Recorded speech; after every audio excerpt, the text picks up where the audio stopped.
Hey, welcome to another Less House, More Living. Today we want to talk to you about homeschooling on the road. So as we travel full time, what do we do? How do we do it? What is our thought process behind it?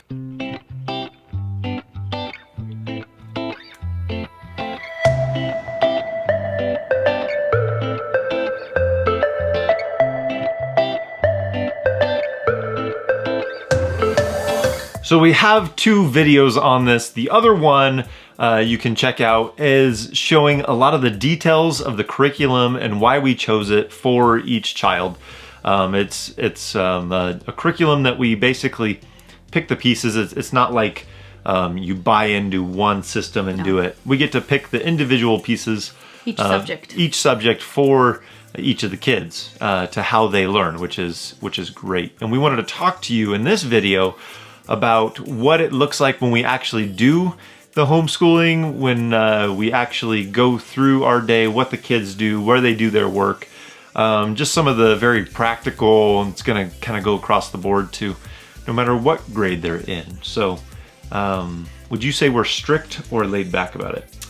I would say we're a combination. We're definitely stricter as far as we purchase the curriculum that we want to make through, whether it be math or writing or whatever it is, and we want to make it through it as best as we can. If it doesn't happen, it doesn't happen.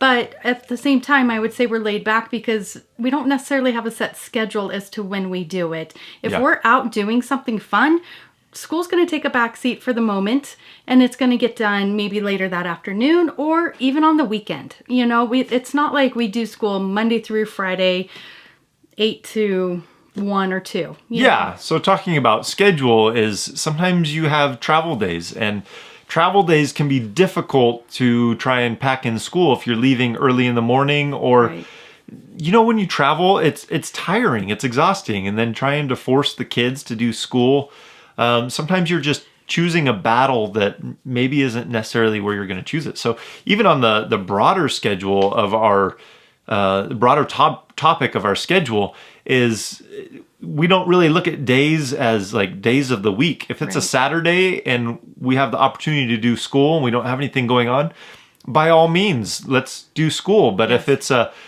Monday and everybody else is going to school, but that means the crowds are going to be lower to go do an event or something, let's not do school on the Monday, do school on the Saturday. And so as a broad topic, schedule can be very loose and laxed, and we have that flexibility. Right. I would say another thing that we don't necessarily stick to a schedule with is the school schedule will have like a fall break or spring break or your Christmas break. We'll take a break whenever we need to, but we may be working all the way through a spring break and not take an actual week off because of our other days that we take off, doing traveling or other stuff. So it equals out in the long run. It just isn't like, oh, okay, this week we're taking a fall break or whatever it might be.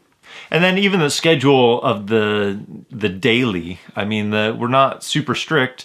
Matt and Eli are very different in that respect. Matt's a lot like me. He wants to get up, get going, and get his schoolwork done so that he can get to the fun part of his day.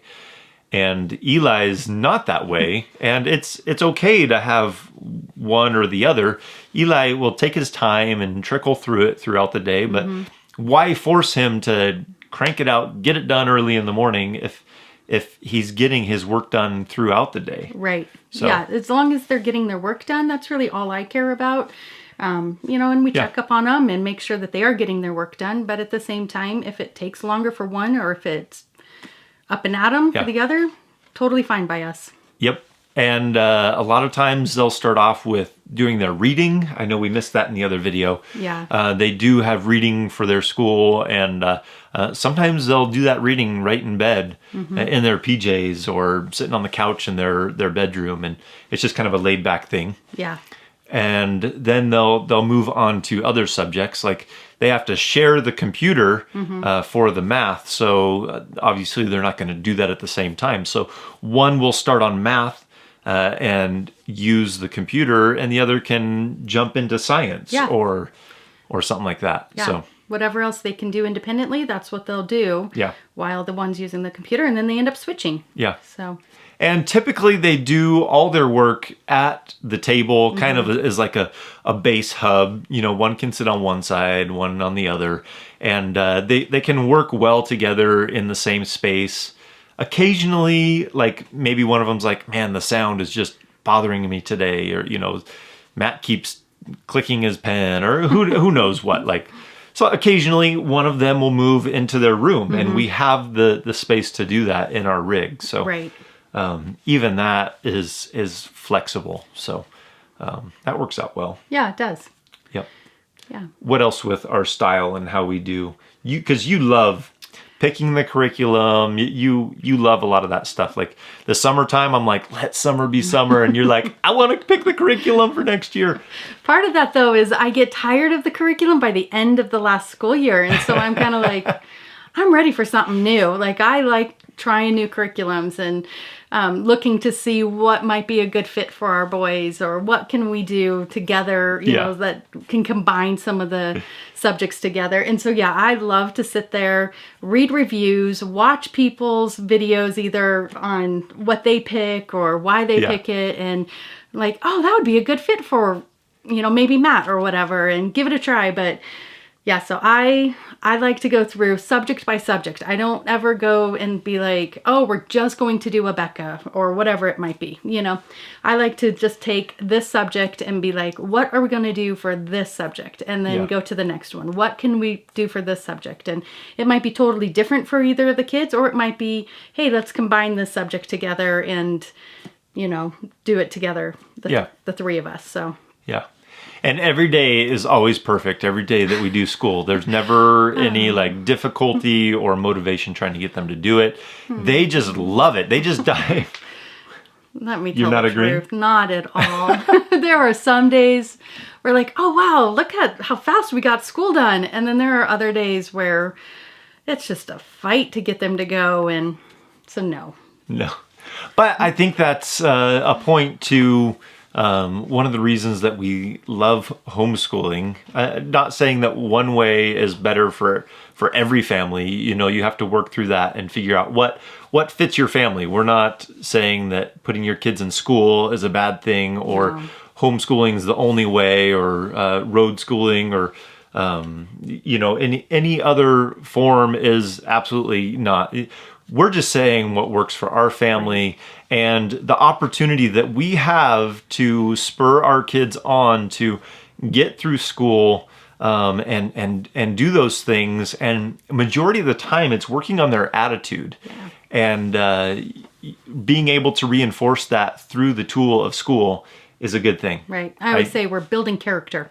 Yeah. We work on building character more so than we actually do the actual schoolwork or book work. Yeah, they're going to learn because you're doing the school, but you get to work on their character too, which is huge. I mean, you can do that through anything, but school always seems to provide that opportunity to teach them character. And, you know, quite frankly, when they have good attitudes and they approach school with a good attitude, they get done in a fraction of the time. It really doesn't take long to get school done for a day. I mean, we can be done quickly in a morning because we're not doing all the busy work that is associated with some of the other stuff that might be more in the mainstream. So we're able to work on their character, get through school, they get to learn, and we get to travel and go to amazing places and see amazing things. So yeah.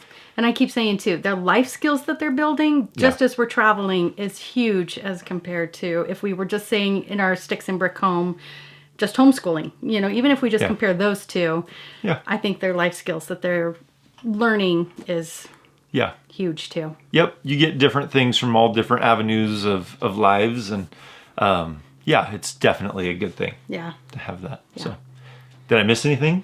We were just going to talk about how or where we keep all of our school's books. Yeah, where do we keep it? Yeah. So we have one area where we keep the majority of our school books. A phone call. So we have a phone call. No, that was my timer. So we have one main area where we keep the majority of the school books. We keep pencils, we keep the scissors, we keep the pencil sharpener, and all of their books that they need, besides the reading books and a couple of things that just didn't fit down there this year because we expanded a little bit more from last year. Yeah, living in a small space, it's nice to be able to have things organized and each thing has its place. Just because with being in a small space, if you let this stuff just explode everywhere, your space feels even smaller. Right, so. Absolutely. And they each have their own file folder that they keep their school books in. This year they each get 2. We just have one of the magazine kind of plastic racks that we purchased from Walmart years ago that we had used back when we were living in our sticks and built brick home. I always say that. Back when we were living in our home, before we were traveling, we had purchased these plastic magazine rack file folder things, and everything can stand up in it and not fall over, which I love. So now with traveling, we have been all over the place. Those do not move. They stay right in the one area. Nothing falls out. It's actually worked really, really well for us. So this one here is our geography, and we have our main notebook or textbook that we're going to be using. And then these right here, each boy gets 3. One is maps, one is the note-taking, and one is quizzes. I said in the last video, I could have put them all in one 3-ring binder and saved, time or space into that, but it would not fit in my file folder. So for me, I would rather divide it up and put it into my file folder so it's not going to fall over. So this is all one subject, and like I said, each of the boys get 2 of them. It holds all their science, math, writing. So that's that area. Does that include everything down there? Yeah, that's everything down there. And then they have another space up above in their bedroom where they have a little bit of overflow from this. Right. And then they have just a couple of boxes of for their science, for doing the labs. Yes. Which I'm pretty excited about doing. I love hands-on kind of stuff like that. So yeah, that always gets me going. Yeah. But I think that kind of... Yeah, the only other thing is up above in their room, the overflow area, we have just a couple more notebooks that they may be needing throughout the year. So if they fill up a graph paper notebook for their math curriculum, I have an extra one for them. So that way they can just grab that, put it away, throw away their old one, and, it works really well. So yeah. And we get all of our school supplies right now while it's cheap. Yeah, everything's on sale. As compared to... in the middle of the year, and we're like, oh, that's more expensive. Yeah, we're cheapskates. Anything to save a buck, we do, don't we? True. Yeah, we do. Just try to plan through it. Yeah. Well, I know this was a little bit different than our typical video, but I thought this information would be useful. We have a lot of people asking us, how do you do things traveling with kids, that the ages that they are. So we thought this would be an advantage or a resource for other people that watch this channel and are thinking about doing the same thing. So we wanted to put this out there and just kind of give you a little more insight to how we do things as we travel together as a family. So I think that'll do it for today, and we will catch you next time. Yeah.